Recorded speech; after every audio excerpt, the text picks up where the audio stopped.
Assalamualaikum warahmatullahi wabarakatuh. Berjumpa lagi guys bersama channel Indo Sasamke, Indonesia Sabang sampai Merauke.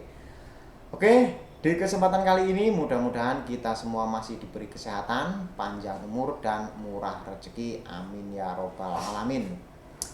Kesempatan kali ini saya akan mereact sebuah video dari miliknya Indo Magazine yang berjudul Jangan Paksa-Paksa Indonesia. Oke, gimana videonya? Langsung saja kita saksikan. Masa-masa kolonial telah meninggalkan trauma panjang bangsa kita. Kita dipaksa kerja paksa, kita dipaksa tanam paksa. Saat ini kita tidak mau dipaksa-paksa, termasuk kita tidak mau dipaksa untuk ekspor pasar. Desakan dan tekanan asing terkait masalah larangan ekspor bahan mentah sepertinya masih terus berlangsung dan ditahan oleh negara kita, Indonesia. Bahkan Indonesia pun diketahui kini mulai melawan balik, bos. Pasalnya, setelah memperingatkan Uni Eropa di Belgia kemarin, Presiden kita Pak Jokowi pun baru-baru ini lagi-lagi menegaskan bahwa Indonesia tidak mau dipaksa untuk ekspor. Indonesia pun tidak mau lagi dipaksa-paksa seperti zaman kolonial dulu. Nah, lantas bagaimanakah penegasan lengkap Indonesia kali ini? Setelah ini kita bahas, bosku. Oke, berita pertama kali ini datang lagi dari Indonesia yang lagi-lagi menegaskan tidak mau lagi dipaksa-paksa oleh negara asing, bos. Admin kutip dari banyak sumber berita berikut. Presiden Jokowi pun sebenarnya masih benar-benar geram dengan adanya perilaku asing yang mencoba mengatur Indonesia. Pasalnya, setelah menegaskan sikapnya di depan para pemimpin Uni Eropa kemarin, kali ini beliau pun lagi-lagi mengulang penegasan ini dalam paparan di rapat terbuka puncak peringatan Disnatalis UGM 2022, bos. Dalam pidatonya beliau pun menegaskan bahwa masa-masa kolonial telah meninggalkan trauma panjang bagi bangsa kita. Kita dipaksa kerja paksa, kita dipaksa tanam paksa.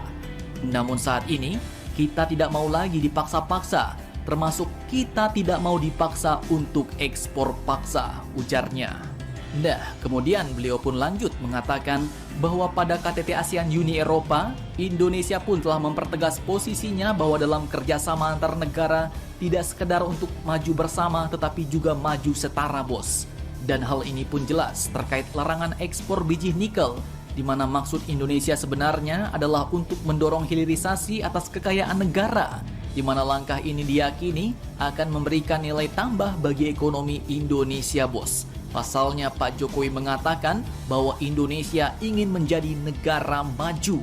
Melalui program hilirisasi atas sumber daya alam yang dimiliki, Indonesia berpeluang menjadi negara maju dengan nilai tambah di dalam negeri, di mana semua itu harus diperjuangkan dalam percaturan politik internasional, politik global, dan juga diperkuat oleh kapasitas internal di dalam negeri, ujar Presiden Indonesia Pak Joko Widodo. Mantap, mantap jos.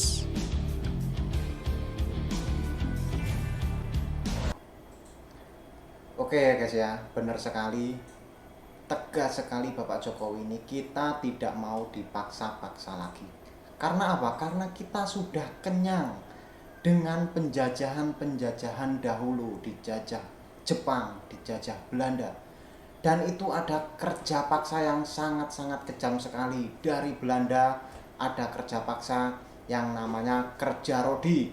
Dan dari Jepang ada yang namanya Romusa. Dan itu sangat-sangat menyiksa rakyat Indonesia.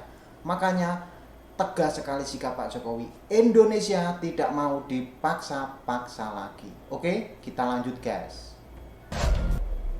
Oke, kemudian berita kedua yang tak kalah mantap datang dari PM Belanda yang baru-baru ini secara resmi mengungkapkan permintaan maafnya atas perbudakan yang telah dilakukan selama 250 tahun lamanya, bos.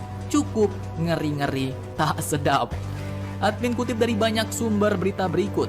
Perdana Menteri Belanda yaitu Mr. Mark Rutte pada Senin 19 Desember 2022 kemarin secara resmi telah meminta maaf atas keterlibatan Belanda selama 250 tahun dalam perbudakan, di mana dia menyebutnya sebagai kejahatan terhadap kemanusiaan. Permintaan maaf itu pun datang hampir 150 tahun Setelah berakhirnya perbudakan di koloni-koloni luar negeri, negara Eropa itu, termasuklah Suriname, di pulau-pulau seperti Curaçao dan Aruba di Karibia, dan juga negara kita, Indonesia, bos. PM Belanda ini pun menyebut bahwa dirinya beserta warga negara Belanda yang hidup saat ini hanya bisa meminta maaf dan mengutuk perbudakan yang pernah negara mereka lakukan ratusan tahun silam. Dia menekankan perbudakan merupakan kejahatan terhadap kemanusiaan. Dan terkait hal ini, Perdana Menteri Aruba, yaitu Evelyn Wever-Cross pun menerima permintaan maaf tersebut, bos. Namun ternyata ada negara lain, seperti Pulau Sint Maarten, mengatakan tidak akan menerima permintaan maaf dari Belanda. Nah loh, apakah mereka menyimpan dendam dan ingin menjajah balik negara Belanda? Cukup sangar nih, bos. Sementara itu Indonesia pun sepertinya menerima permintaan maaf ini, bos. Pasalnya baru-baru ini saja Pak Jokowi juga telah melakukan pertemuan bilateral dengan PM Belanda di Belgia yang tentunya untuk mempererat kerjasama kedua negara. Namun maaf saja, bos.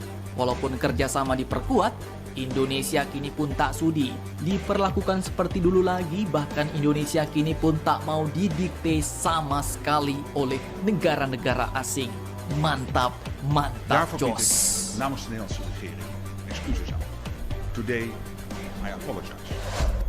Oke, berita panas ketiga kini datang dari gugus tempur kapal induk China yang tiba-tiba dikabarkan masuk laut Filipina untuk melakukan latihan militer. Dikutip dari sumber berita berikut, walaupun cuma sekedar latihan militer, tapi jumlah armada kapal perang yang dibawanya pun tak main-main, bos, yaitu berjumlah 11 unit kapal perang, di mana di dalamnya termasuklah kapal induk tersangar milik China, yaitu kapal induk Liaoning. Para pengamat pun menyebutnya sebagai penyebaran paling kuat yang pernah dilakukan oleh PLA Navy atau Angkatan Laut Tiongkok. Dan tak main-main, 11 unit kapal perang itu pun terdiri dari satu kapal induk Liaoning, 3 kapal perusak alias destroyer tipe 055, frigat tipe 054A Zhaozhuang, kapal perusak tipe 052D Chengdu, dan juga kapal pengisian ulang komprehensif tipe 901 Hulunhu. Nah, pada hari Jumat kemarin, armada kapal perang China ini pun telah melewati Selat Miyako, yaitu sebuah celah strategis lebar 135 mil di rangkaian pulau yang membentang dari pulau asal Jepang hingga Taiwan. Nah, bukan kaleng-kaleng, bos. 3 unit kapal destroyer tipe 055 yang dibawa China ini pun merupakan jenis kapal tempur permukaan terbesar kedua di dunia. Dan kapal itu kabarnya hanya bisa dikalahkan oleh segelintir kapal perusak kelas Zumwalt milik Angkatan Laut Amerika, di mana mereka membawa sekumpulan sistem radar dan rudal canggih termasuk senjata hypersonic. Cukup ngeri-ngeri, tak sedap nih, bos. Apakah China berencana untuk memulai invasinya ke wilayah-wilayah klaim Laut Cina Selatan yang kita kenal sebagai 9 Dash Line atau 9 garis putus-putus? Mari kita tunggu saja berita terbarunya, bos. Akhir kata seperti biasa, admin ucapkan tetaplah kalian barbar dan jangan santuy terus. Demi Indonesia maju, salam Indomax, Indo Magazine. Oke guys, menarik sekali videonya ya guys ya. Dan saya sangat salut sama Pak Jokowi guys. Walaupun orangnya seperti itu, tapi tegasnya luar biasa guys. Walaupun sekarang Indonesia bekerja sama dengan negara Belanda, tetapi Indonesia tidak mau didikte, tidak mau dipaksa-paksa lagi seperti zaman dahulu ya guys ya. Walaupun sekarang udah bekerja sama dan semakin erat, tetapi tidak bisa ya untuk memaksa-maksa Indonesia. Dan Cina, dia berlatih di Laut Cina Selatan. Ada apa ya guys ya? Apakah mau merebut Pulau Natuna yang ada di Laut Cina Selatan itu, yang ada garis 9 garis putus-putus ataupun 9 dash line itu? Kita saksikan video selanjutnya ya guys ya. Oke, jangan lupa like, comment, and subscribe channel Indo Sasamke dan channel Indo Magazine. Oke, saya akhiri. Assalamualaikum warahmatullahi wabarakatuh.